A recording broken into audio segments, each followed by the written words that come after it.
नमस्कार दोस्तों, मैं प्रदीप कुमार सिंह ज़िंदगी तेरा शुक्रिया में आप सभी का बहुत बहुत स्वागत करता हूं। दोस्तों, हम किसी के सोचने के तरीके में या उसके काम करने के तरीके में कोई बदलाव नहीं कर सकते, लेकिन हम निश्चित रूप से स्वयं कुछ अच्छा सोच सकते हैं और कुछ अच्छा कर भी सकते हैं। और इसके लिए ज़रूरत है अपने हृदय में कृतज्ञता को महसूस करना उनके लिए जिन्होंने ज़रूरत के समय हमारे साथ अच्छा व्यवहार किया। आज कुछ इसी तरह की सोच लिए हुए एक कहानी लेकर आप सभी के सामने उपस्थित हुआ हूं, जिसका शीर्षक है 50 रुपये। एक दिन काम से घर वापस जाते समय बिजली के खंभे से बंधे कागज के एक टुकड़े ने मेरा ध्यान खींचा। उस पर एक छोटी सी सूचना लिखी थी। मुझे यह जानने की जिज्ञासा हुई कि उस कागज़ पर लिखा क्या है, इसलिए मैं उस खंभे के करीब गया। सूचना में लिखा था, कृपया मदद करें, मैंने सड़क पर कहीं 50 रुपये खो दिए हैं। मेरी नज़र बहुत अच्छी नहीं है, अगर आपको यह राशि मिलती है तो कृपया मुझे इस पते पर वापस दे सकते हैं। मैं उस पते तक पहुंचा। यह एक दयनीय हालत की झोपड़ी थी, जिसकी छत और खिड़कियां टूटी हुई थी। झोपड़ी के बाहर एक कमज़ोर बुजुर्ग महिला बैठी हुई थी। जैसे ही उसने मेरे कदमों की आहट सुनी, उसने पूछा, कौन है? मैंने उत्तर दिया, मैं पास से गुजर रहा था तो मुझे सड़क पर 50 रुपये पड़े हुए मिले। मुझे बिजली के खंभे पर आपकी लिखी सूचना दिखाई दी, इसलिए मैं आपको पैसे सौंपने आया हुआ हूँ। यह सुनकर उसके सूखे झुर्रीदार गालों पर आंसू बहने लगे। उसने भारी मन से कहा, मेरे पुत्र, मेरे पास कम से कम 30-40 लोग आए हैं और मुझे यह कहते हुए 50 रुपये दे गए हैं कि उन्हें वह रुपये सड़क पर मिले हैं। मैंने वह सूचना नहीं लिखी। मैं तो ठीक से देख भी नहीं पाती हूँ और न ही पढ़ना लिखना जानती हूँ। इससे पहले कि मैं कुछ कह पाता, मुझे अपने आंसुओं को नियंत्रित करने के लिए एक सेकंड के लिए रुकना पड़ा। मैंने चेहरे पर एक मुस्कान के साथ कहा, कोई बात नहीं माताजी, आप कृपया इसे रख लें। उसने मुझे वापस जाते समय उस सूचना को फाड़ने के लिए कहा।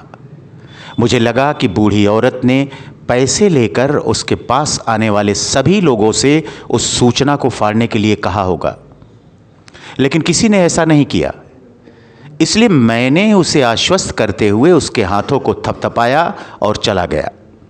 मैं अनगिनत विचारों के साथ वापस लौट आया कि खंभे पर वो सूचना किसने लिखी होगी। मैं उस व्यक्ति के लिए अपने दिल में गहरा सम्मान महसूस कर रहा था, जिसने ऐसा कुछ करने की हिम्मत की, जिसके बारे में हम में से कई लोग सोच भी नहीं सकते। मुझे एहसास हुआ कि हमसे बस मदद करने की इच्छा होनी चाहिए और बाकी चीज़ें काम करने का रास्ता खोज लेंगी। जब मैं अपने ख्यालों में मग्न था, किसी ने मेरे कंधे पर थपथपाया। मैंने मुड़कर देखा कि एक युवक मुझसे पूछ रहा है, भाई, क्या आप इस पते को बताने में मेरी मदद कर सकते हैं? मुझे रास्ते में एक 50 रुपये का नोट मिला है और मैं इसे इसके मालिक को सौंपना चाहता हूँ। यह दुनिया रहने के लिए एक बेहतर जगह होगी अगर हम न केवल अपने करीबी लोगों तक ही, बल्कि किसी ऐसे व्यक्ति तक भी पहुँच पाएंगे जिसे वास्तव में मदद की ज़रूरत है। शुरुआत करने की इच्छा और पहल करने का जज्बा ही कुछ अलग करने को काफ़ी है। हम किसी और के सोचने के तरीके या काम करने के तरीक़ों को नहीं बदल सकते, लेकिन हम स्वयं निश्चित रूप से कुछ अलग कर सकते हैं। जब भी मौका मिले, किसी का बोझ हल्का करें। यह अटल सत्य है कि जो लगातार देता रहता है वह कभी खाली नहीं होता। अपना वो सब उन लोगों के साथ साझा करें जो इसे वहन नहीं कर सकते, क्योंकि उदारता हमारा स्वाभाविक धर्म है। समाज तभी बदल सकता है जब हम उसे बदलना चाहते हैं, और जब हम बदलते हैं तो समाज पहले ही उस हद तक बदल चुका होगा। अपने कार्यों में अपने हृदय की अच्छाई को प्रतिबिंबित होने दें। दोस्तों, बस आज के लिए इतना ही।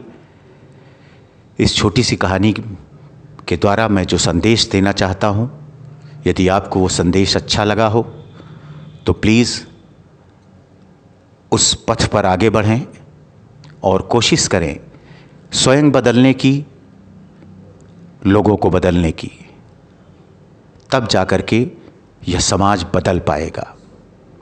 अगर मेरी ये कहानी कहीं से भी आपको अच्छी लगी हो तो प्लीज़ मेरे इस चैनल ज़िंदगी तेरा शुक्रिया को लाइक करना, सब्सक्राइब करना और शेयर करना मत भूलिएगा। आप सभी का प्यार और आशीर्वाद सदा मुझ पर बनाए रखिएगा। फिर मुलाकात होगी किसी अच्छी सी प्यारी सी कहानी के साथ। तब तक आप सभी अपना और अपने परिवार के प्रत्येक सदस्य का बहुत बहुत ख्याल रखिएगा। आप सभी का बहुत बहुत शुक्रिया, बहुत बहुत धन्यवाद।